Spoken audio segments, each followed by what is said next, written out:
Is the joint meeting of the Budget and Finance and Planning and Zoning committees to consider the capital improvements budget. We do have a few amendments to consider about that. And I will start with a roll call for planning and zoning. So I am present. Councilmember Bradford is present. Councilmember Gamble is present. I do not see Councilmembers Hall or Hager. Councilmember Murphy is present. Councilmember O'Connell, I believe, has another obligation today. Councilmember Parker is present. Vice Chair Rutherford is present. Don't see Councilmember Sepulveda yet. Councilmember Van Rees is present. And I don't yet see Councilmember Wells. So that gives us 7 out of 12. So I do detect a quorum. And I will recognize Councilmember Allen. Okay, roll call for Budget and Finance. Chair is here. Councilmember Druffel. Hurt. Here. Mendez. Pulley. Roten, not yet. Sledge, not yet. Suara, here. Syracuse, Toombs, Van Rees, Vercher, not yet. So we have 9 out of 12 on the Budget and Finance. That is a quorum. Wonderful, thank you. Could I get Vice Chair Rutherford, could you move the capital improvements budget ordinance, please?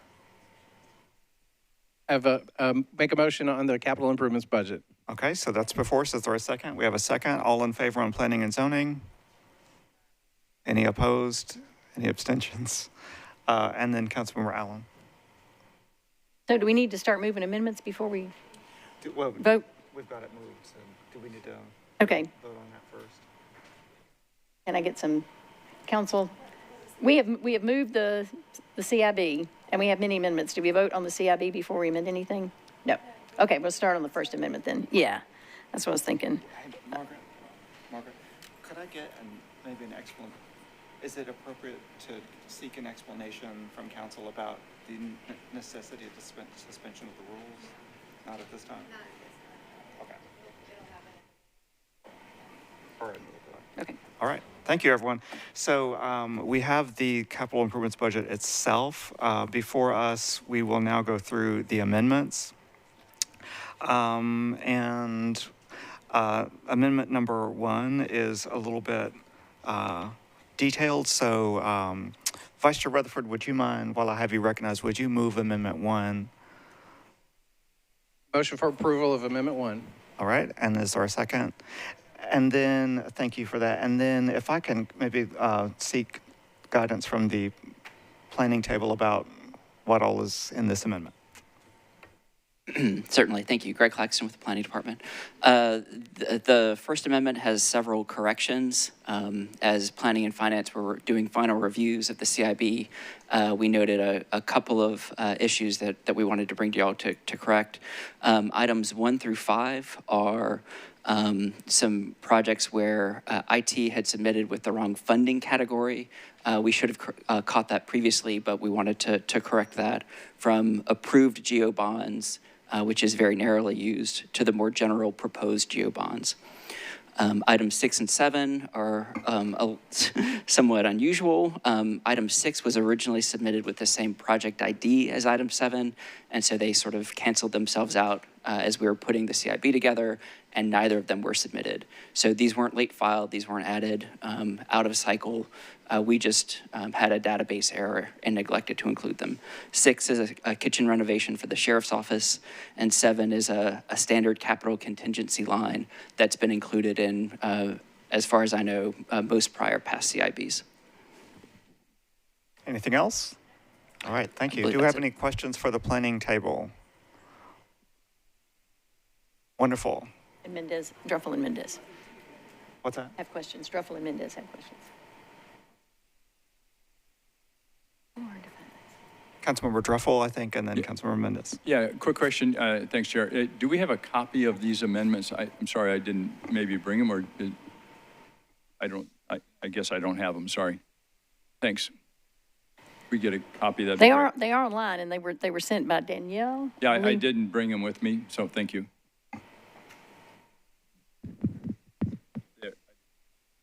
All right. Thank you, Councilmember Druffel. Councilmember Mendez.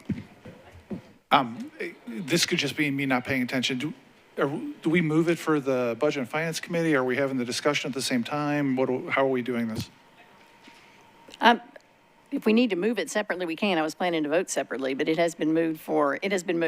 And Would you this- like to move it for the Budget and Finance Committee? I'll move it for the Budget and Okay, Finance Committee. and second. And so we're just doing the discussion, both committees at once, right? Correct. All right. So on this one, I mostly want to ask about the administration, about the last of the items, which is a 20 million item, which is a catch-all.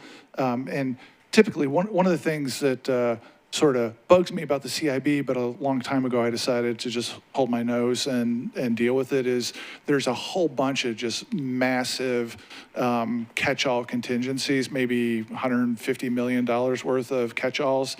And occasionally, we, the council, pay the price for that in terms of a CSP, because something like the Jefferson Street cap comes along and it's a giant catch-all category that's being used to fund part of it. But I've decided a long time ago to just leave it be. The fact that there's a $20 million catch-all in this, I just want to confirm that this isn't, nobody has a project in mind, and this is just an administrative oversight to add it after the fact, because it is a big number, and it does sort of beg the question of what the heck is that for? I'll recognize the administration. Thank you, Chair Withers, and thank you, Councilman Mendez. And that is correct. This is not identified as a funding source for any particular specific projects. I'm going to turn it over to Mr. Claxton to correct my math on that. What had happened was that the project number that included the abbreviation AD for Administrative Department had coincidentally been specifically the project number for the Sheriff's Kitchen renovation project. And so when you submit two items that are different but use the same project number, they're both kicked out. And that was detected, and this is an attempt to reinsert both projects. And the capital contingency plan has been an item previously under finance for, I think, at least a decade. But if I could ask Mr. Claxton to correct me on that. Go ahead. No, that's all correct. Anything further?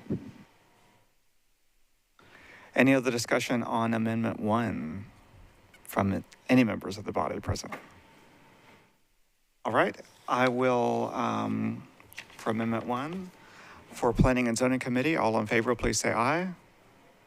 Any opposed? Any abstentions? Okay, we recommend Amendment 1. 7 in favor, 0 against, 0 abstentions. Budget and Finance, all in favor, say aye. Aye. Any opposed? Any not voting? And we now have 10 in favor, 0 against.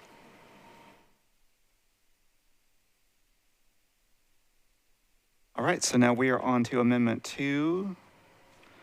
And the sponsors of this are Councilmembers Allen and Mendez. Do I need to seek someone from planning to move it? Sure, Councilmember Mendez, you want to move this one? I'll move it for the Budget and Finance Committee. Do I need to move it for planning as well? Do we need to move it separately from each committee?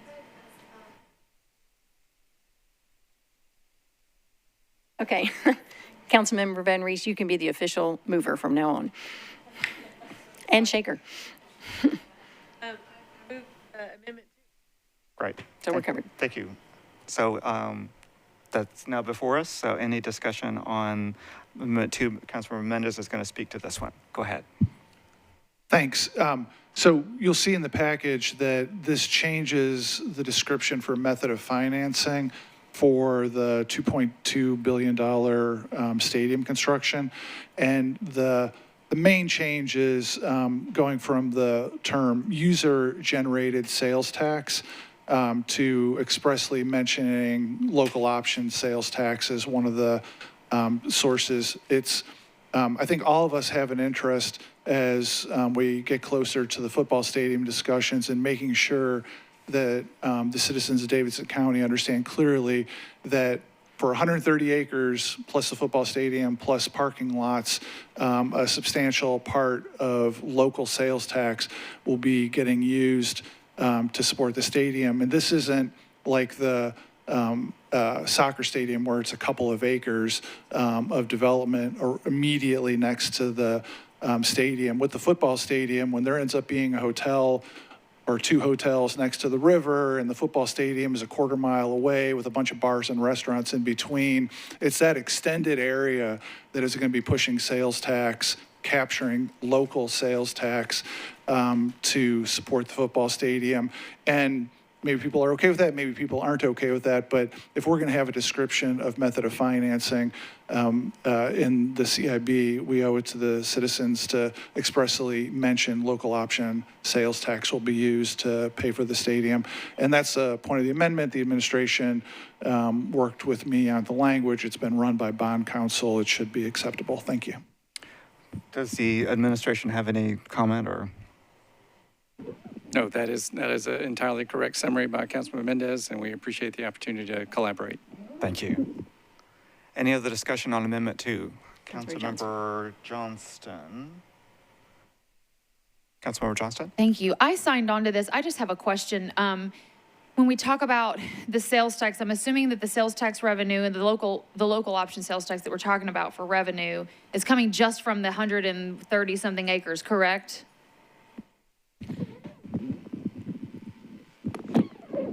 That is correct. The state legislation that was adopted this past session provides for appropriation of half of the state tax revenues from first the items you would think of coming from the stadium, the popcorn, the Cokes, the jerseys, the admissions, ticket sales to any and all events within the stadium, all parking charges and related charges to parking, also all sales of franchise goods throughout the county, any jerseys, for example, that bear the official franchise logo. And so that within that 130-acre campus is not the right word to use, but that surrounding the stadium, that area, that goes into financing the stadium. Okay, well, I see Councilman Mendez. I just want to make sure we're on the same page, that it's like the 130 or so acres that the stadium is going to sit on, that the local option sales tax from that development is what's happening, not just in general sales tax, local option sales tax. And so maybe Councilman Mendez needs to speak, but then I have something else I want to clarify as well, so I'll turn it over to. I will recognize Councilmember Mendez. All right, so we're close to saying the same thing, but it's a little different. For the stadium itself and any parking associated with the stadium, it's 100% of the local option sales tax supports the stadium. And then 130 acres in addition to that, it'll be 50% of the local option sales tax goes to fully dedicated to the football stadium. And that 130 acres will be drawn after the stadium is built, presumably to capture the high sales tax uses like hotels, bars, restaurants. And the 130 acres, however it gets drawn afterwards, will be subject to the approval of both the council and the state, which basically means the state holds the veto power on what we come up with. So it's a fair bet that the high sales tax uses that are contemplated over there will likely, you can expect them to be immediately around the football stadium on toward the river, and probably within the 130 acres. Anything else, Councilmember Johnston? Go ahead. I just want to make sure that when we're drawing these when we're crafting these bond documents for revenue streams, that we don't have, that there's something in place where, to prevent what's happened at Music City Center, basically, where they have pulled in millions upon millions upon millions upon millions, more than they needed, and have created a massive cash reserve where, now take COVID out of it, so let's go back to just 2019, a massive cash reserve where that's money that the city could have used. So is there a way to put it in there that over and above debt service requirements, that he's... I just want to make sure that we are not getting the shaft, right, any more than we should. That whatever money over and above the debt service requirements, that was a terrible phrase, but I'm on the fly. that anything over above the debt service requirements that goes somewhere, preferably to the general fund. I'm in line after him. Let me recognize the administration table, and then I'll come back to Councilmember Mendez. So the state legislation creates a mechanism where there's a report by the, I believe it's the Sports Authority or comparable municipal agency, every 36 months to submit a report regarding the revenues generated. And presumably, if there's a great overage, then an adjustment could be made. I would not anticipate that in this case, but that's what the state legislation provides for. Okay, thank you. Thank you, Councilmember Johnston and Mr. Jameson. Councilmember Mendez, back to you. Thanks. So I would agree with Mr. Jameson. Any change to, she's not paying attention. We are. Councilmember Johnston. Any change to where the revenue stream goes for that local option sales tax is not going to be within our control. That is a matter of state law. People have been playing chess with this negotiation for a couple of years now, and so there is a state law that requires all the sales tax we talked about before, and now the if we increase the hotel motel tax by 1%, all of that must go toward the stadium. And then the other thing I'd mention on that is that this is going to be a little, as I understand it, and as I understand the state law, it's going to be a little bit different structure than the current football stadium and the soccer stadium, in that the revenue sources for the bonds for the stadium, I think, are going to be designed to generate a ton of revenue above and beyond just the cost of building the stadium.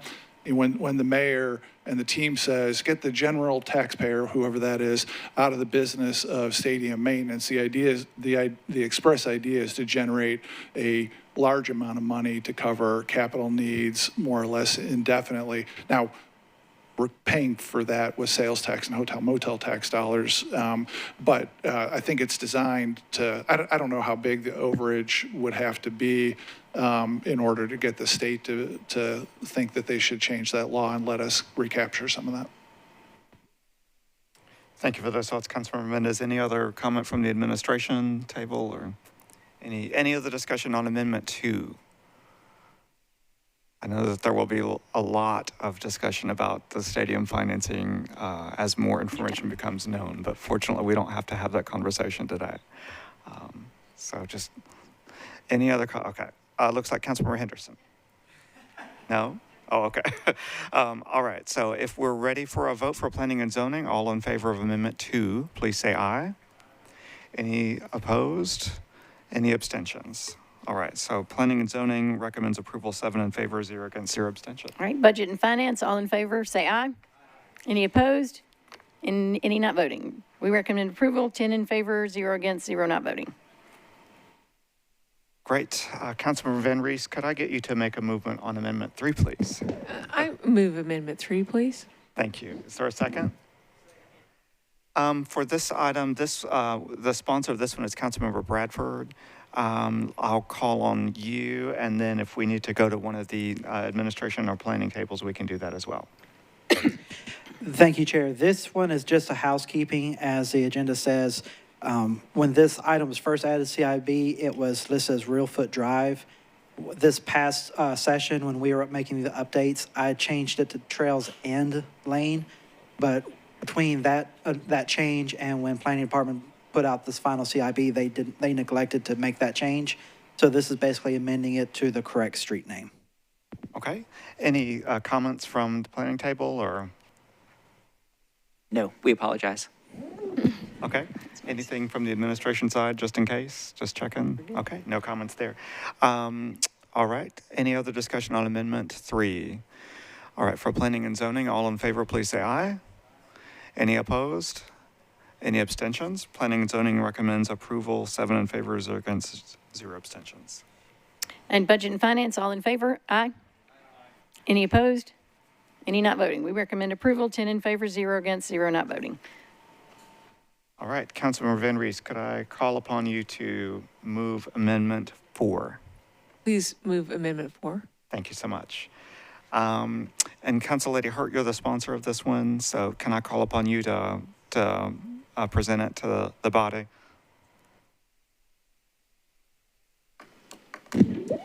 Yes, thank you, Mr. Chair. I do, I really don't know what to do there. Oh. So sorry about that. okay, so I guess that means Start over. your time is up. You have plenty of time, Councilmember. So basically, I would like to make a comment about the amendment. And I asked for the amendment simply because after we had the discussion during the capital spending plan, there was a discussion that I had, a meeting that I had with the mayor, and there were some next steps identified. And nothing has happened since those next steps. And the North Nashville community has had broken promises for many years. And I'd hate for them to get their hopes up high about anything.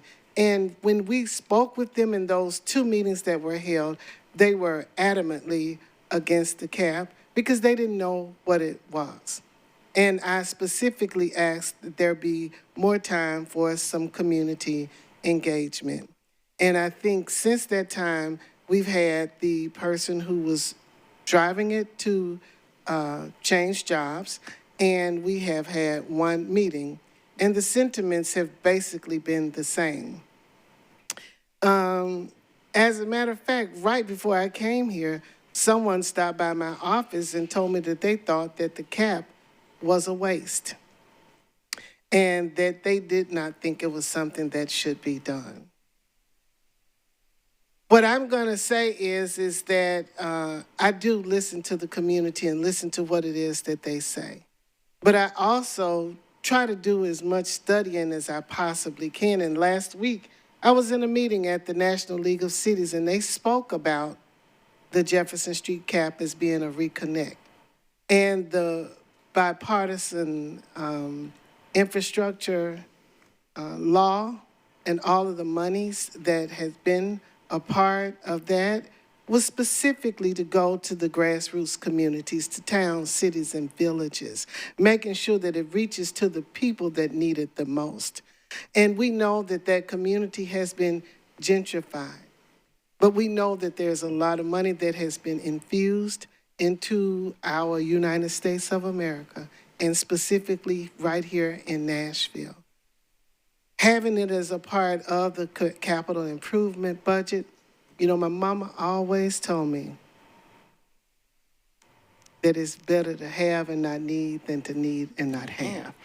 So for those of you who think that I'm not going to say what I would really want to say, but for those of you who think that I would not think about our future and not make sure that we had funds available, but what I do want to say that if this comes up in the capital spending plan and there's not community engagement, that there's not any talk with members of this council to make sure that our constituents are heard, then I will be the first one in line knocking on the door at the mayor's office. And I just want you all to know that.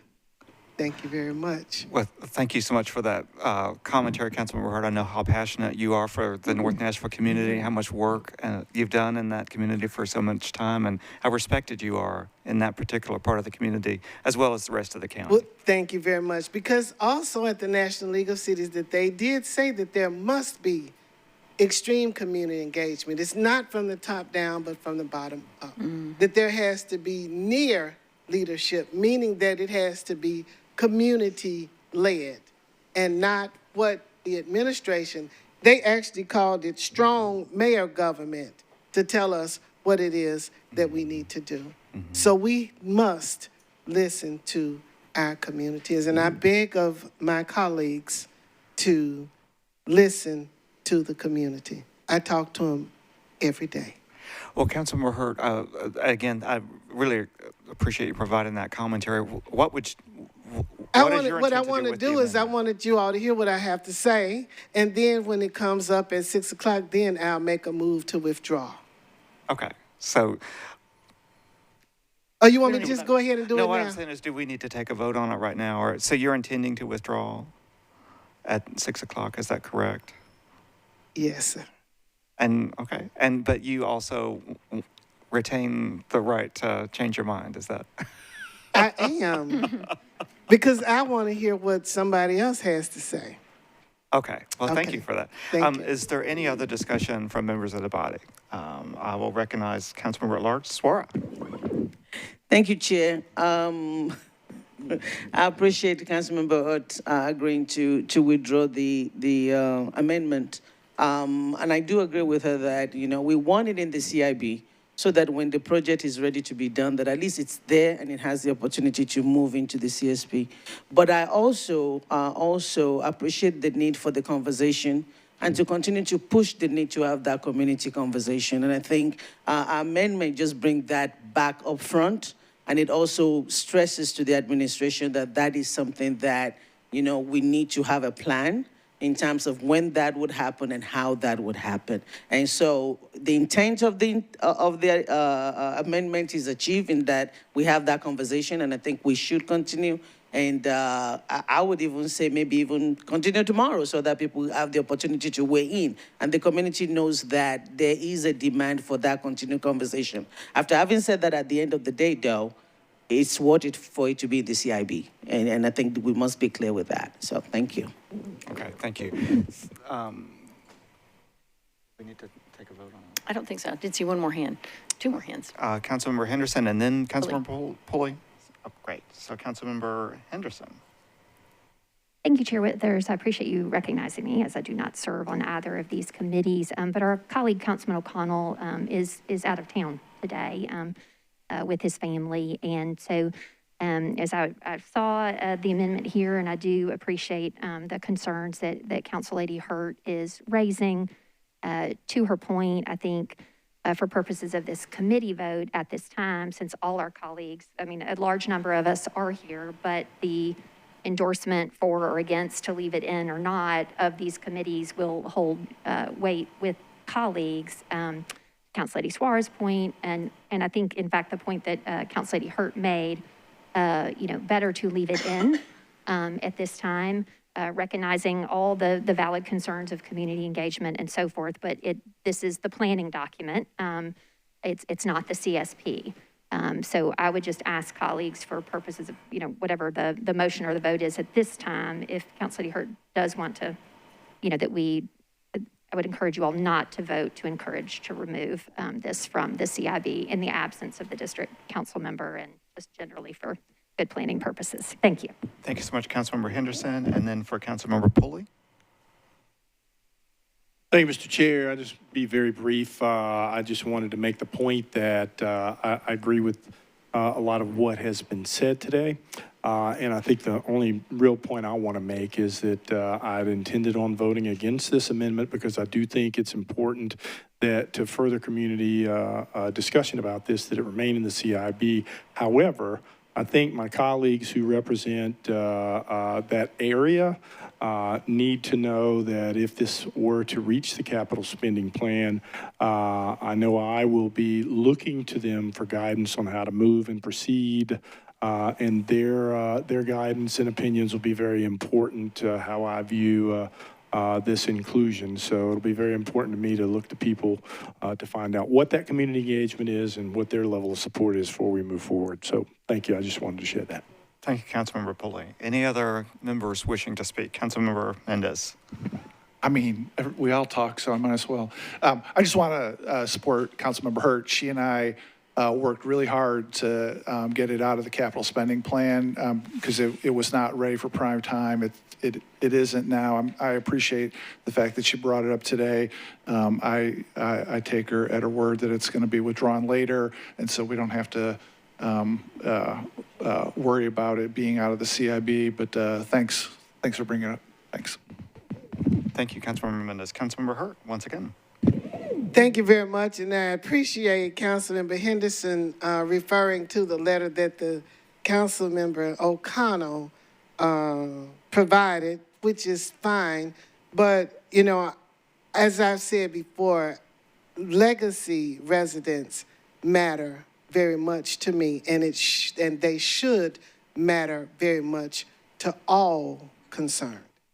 And regardless of the business, the economy, and because it was many of them who stood by that community when when it was snatched away from them. And I have respect for them, and I encourage everyone here to have that same level of respect. Absolutely. We always, both from a planning side and from a city budgeting side, want to make sure that when we work on projects that we consult those who are stakeholders in that community and bring them with us as much as we can in whatever decisions that we make and planning for our future, because we want to plan for our future for them to be there with us. Amen. Any other discussion? I think that what we can do is just not have a recommendation on this amendment unless council disagrees. Okay. So we will not have a recommendation for Amendment 4, but we can move along to Amendment number 5. And so if I can call on Councilmember Van Rees. I am the sponsor, and I move this amendment. Second. All right, perfect. Thank you. That's been moved and seconded, and I will let you present that to the body. Absolutely, folks. This is yet another housekeeping amendment. We do have a representative here from the Sports Authority to explain it. Colonel Deering, if you'd want to, I think he's still here. At the podium? It's something that is good news. So I appreciate the opportunity to allow you the microphone to explain this amendment. Yes, thank you, Madam Chair, Mr. Chair, Scott, and Madam Chair. With me here, I got Adam English. Adam English is the general manager of the Sounds and the chief operating officer there, so he's here. And I'm going to let him talk a little bit about what we had and what happened with what went forward in the capital improvements budget. We had a list of items here that was already paid for that was listed at the last meeting we had in May. And when they put the budget, the CIB budget together, they included these things that's already happened and already paid for. So we asked Councilmember Van Rees if she would do an amendment, if she agreed to that. So I'll let Adam explain a little bit more to that. Sure. And thank you all for having me here today. It's a pleasure to be here. So we had put together past projects that have already been completed at the ballpark. Our owner paid for a list of projects that under our current lease, if our lease was different, we could have come to the council for. Instead, in the first 7 years of our lease, we paid for just over $3 million worth of improvements to the ballpark. And then we were also asked to plan out as far as 7 years with possible projects. And that's where I believe a larger number was placed in when it should have been removed out. So thank you very much for making this amendment for us. I think one of the things that was in the CIB was an immediate thing in that we need to do in the real near future is the seats that's deteriorated, the cushion seats, and that's got to be done before we open next year in April for our first game. So that's in there, and that's about a $327,000 item. So that is in there, okay? Thank you. Any questions? Thank you. Thank you to our Sports Authority for always, if folks have not attended a Sports Authority meeting, they are very informative. The Finance Committee and the regular committee meetings are informative, and I highly recommend that you do if you haven't yet. But I appreciate all the hard work of our Sports Authority. I'd like to remind everyone, too, if you don't mind, that today's the 347th year of the United States Army. Happy Thank you. Thank you, as always, for your service. And I'm happy to hear that there are cushioned seats at the stadium. I've never been in one. Now I have to go find one. With all of that information, if there's no other questions, I move approval on this. Is there any other discussion on amendment number 5? I don't believe so. So for planning and zoning, all in favor, please say aye. Any opposed? Any abstentions? We recommend approval, 7 in favor, 0 against, 0 abstentions. Budget and finance, all in favor, say aye. Any opposed? Aye. Any not voting? We recommend approval, 9 in favor, 0 against, 0 not voting. And I move amendment number 6. Thank you. And the sponsor of amendment number 6 is Councilmember Toombs, and I will recognize the District 2 Councilmember. Thank you, Chair. I am actually going to withdraw this amendment. I do need to make a public statement, though.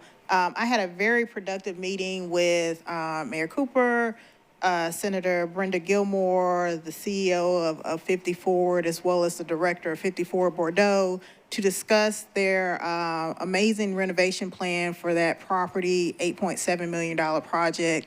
It will be of great importance to the Bordeaux community. As we all know, Bordeaux is rich in culture and history, but unfortunately has not been included in the exponential growth of our city. Unfortunately, bonds are not an option to provide funding for a nonprofit. However, I will be working with the administration. I wanted that to be publicly known so that the Bordeaux community knows that they are not being left behind again. It's just that option is not available, but we will be looking for other funding options to get this project rolling. And so you plan to withdraw? I will be withdrawing it, yes, Chair. Okay. Well, thank you, Councilmember Toombs, for being such a champion for your district. Absolutely. I think we're done. So that one is being withdrawn, so we do not need to make a recommendation on that one, on item number 6. Should we get Councilmember Van Rees to move as amended and amended and amended? Councilmember Van Rees, would you move the way that I believe what we have for the CIB is that it would be the capital improvements budget with amendments 1, 2, 3, and 5.